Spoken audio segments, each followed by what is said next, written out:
বাংলাদেশের 4 বলে প্রয়োজন 8 রান। পারবে কি বাংলাদেশ?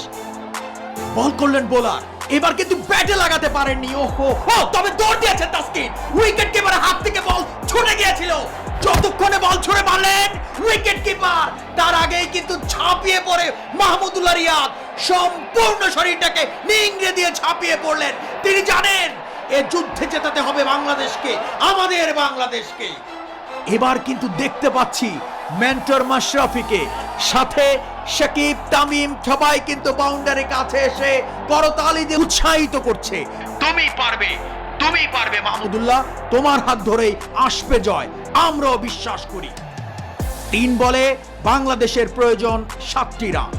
বোলার কিন্তু বল করলেন, মাহমুদুল্লাহ উড়িয়ে মেরেছেন, ফিল্ডার কিন্তু দৌড়ে এসে ধরে ফেললেন।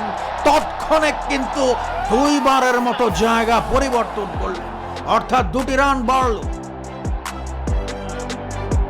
বাংলাদেশকে জিততে হলে প্রয়োজন 2 বলে 5 রান।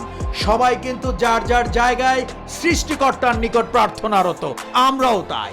বল করলেন বোলার, আবারও কিন্তু ডট বল হয়ে গেল, অর্থাৎ শেষ বলের সমীকরণ 5 রান। এই টুর্নামেন্টের শেষ বলে জিততে হলে 6টি রান করতে হবে। পারবে কি বাংলাদেশ? পারবে কি মাহমুদুল্লাহ? শেষ বল, বল করছেন বোলার, কিন্তু না, ওয়াইড, অর্থাৎ 1 বলে 4 রান। শেষ বল, পারবে কি বাংলাদেশ? পারবে কি মাহমুদুল্লাহ?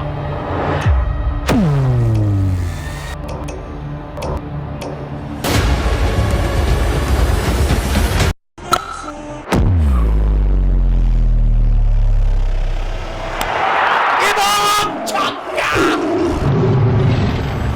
এই বিশ্ব অবাক তাকিয়ে রয়, সবাক বাংলাদেশ, শোনো পৃথিবী,